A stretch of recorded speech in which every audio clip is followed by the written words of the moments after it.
But one text, one call could cost someone their life. One Connecticut family wants people to learn from the death of their husband and father. Distracted driving has serious consequences. Fox 61's Aisha Bowe looks into the dangerous practice and what police are doing to try and stop it.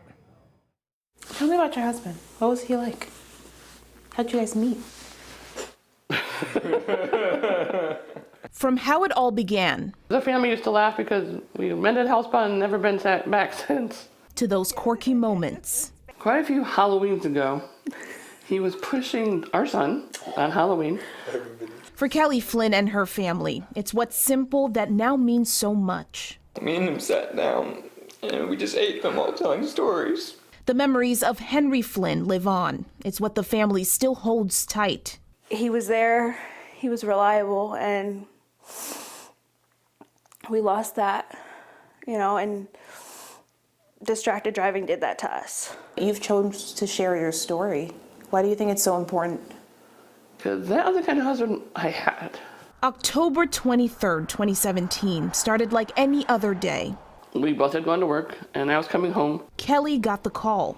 The help that was with him called me and said that there was a bad accident. Police say Henry Flynn had parked his truck along the shoulder of Witches Rock Road and in the process of loading 2 lawnmowers. In just an instant, 21-year-old Lindsy Hurlbert crashed into one of the lawnmowers, pinning Henry against his truck. When I got to the scene, the police were in the process of moving the lawnmower away from him that had pinned him in the trailer. First responders rushed Henry to St. Francis Hospital, where doctors amputated his legs to try and save him. The next day, things took a tragic turn. I just looked at my mom and she had the same look she did when Tyler had passed, and I knew. She just had to give me that look, and I knew. Because he was 56. We would have celebrated our 30th wedding anniversary this year. On May 8th, police arrested and charged Hurlbert with negligent homicide with a motor vehicle and distracted driving. I was also told from the police the reason they ended up prosecuting her was because she said that she was looking at her phone, looking at her music. 94% of crashes are the result of human error, so not paying attention, being distracted, following too closely. Marissa Augusti is a driver behavior analyst with the Connecticut Transportation Research Center.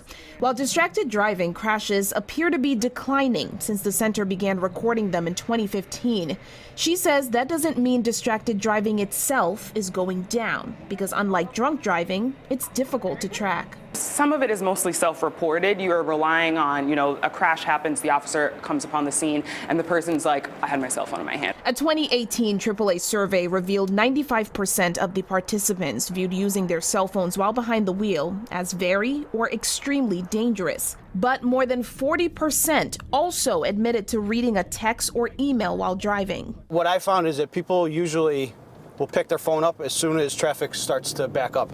We rode along with State Trooper Robert Morris in a vehicle used in the fight to curb distracted driving. We do have non-traditional state police vehicles on the road, and hopefully those vehicles will help to identify drivers that are distractive. Connecticut law prohibits drivers from using handheld cell phones while driving. But no surprise, they weren't hard to find. All right, any reason why you have your phone in your hand while you're driving?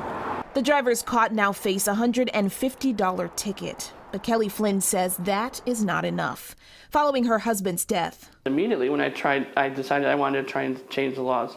She says tougher punishments will help, and so will hearing her family's story. One of the harder things now is seeing all the things that I know he's missing.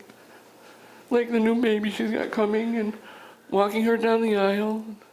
All because of an instant. Lindsy Hurlbert pled guilty and was later convicted and sentenced to 6 months in jail. Kelly Flynn says she's hoping people will watch this story and be more aware of momentary distractions that could have permanent consequences. Reporting in studio, Aisha Bowe, Fox 61 News.